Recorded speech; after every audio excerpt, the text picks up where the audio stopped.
Il est l'heure à présent de la revue de presse internationale. C'est avec vous, Hélène Frade. Bonjour. Bonjour Claire. Et on commence en Angola encore, où plus de 9 millions d'électeurs votent aujourd'hui pour élire leurs députés, des députés qui désigneront le nouveau président.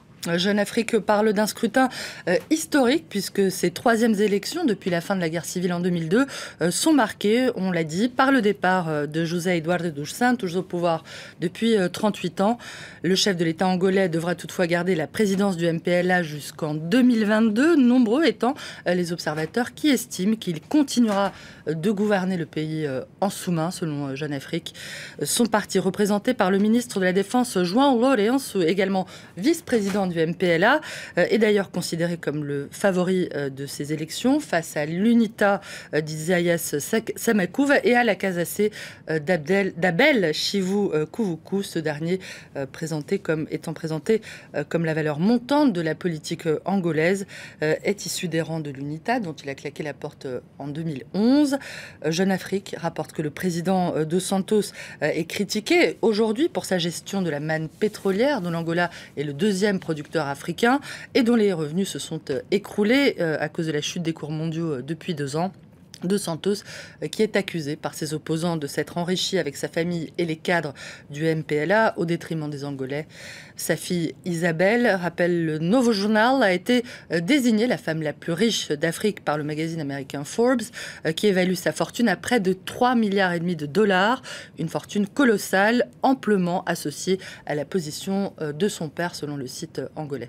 On prend à présent la direction de l'Afghanistan où Donald Trump a annoncé un renforcement de la présence militaire américaine. Accueilli globalement avec scepticisme, on l'a dit hier outre-Atlantique, sa décision reçoit toutefois le soutien du Wall Street Journal qui estime que ceux qui critiquent le président américain ne proposent pas d'alternative en réalité à sa stratégie, pas d'alternative autre que la retraite ou la défaite, je cite.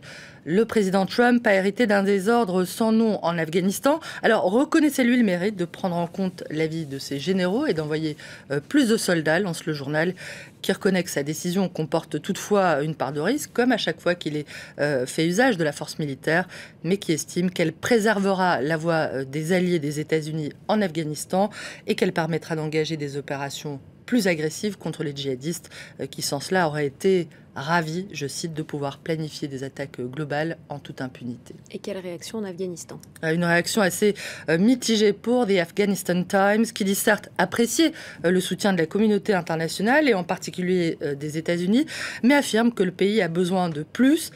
Pas de soldats américains supplémentaires, mais d'un plus grand soutien aux forces de sécurité afghanes. Le journal Sob salue quant à lui la fermeté affichée par le président américain envers le Pakistan voisin, accusé d'être un sanctuaire pour les djihadistes. Voilà ce qu'attendaient les Afghans, assure le journal, qui presse les États-Unis de punir Islamabad pour sa tolérance présumée à l'égard des terroristes, demande à l'Inde son assistance technique et financière pour lutter contre le terrorisme et aux autorités afghanes de ne pas dilapider l'aide internationale. Alors Hélène, au Maroc, une vidéo diffusée sur Internet montrant une jeune femme violentée par des adolescents dans un bus à Casablanca soulève l'indignation. Mise en ligne dans la nuit de dimanche à lundi, ces images ont provoqué depuis beaucoup de réactions sur les réseaux sociaux et dans la presse marocaine.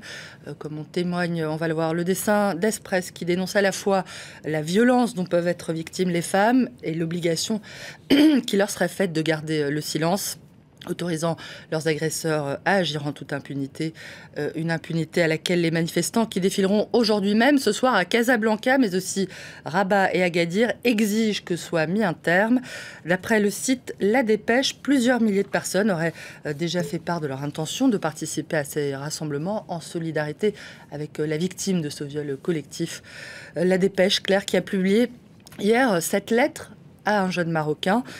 À s'acharner sur les femmes, écrit son auteur, notre pays et le monde avec se privent de ce qu'il y a de plus beau dans ce monde, la sensualité des corps féminins et la tendresse de leur être.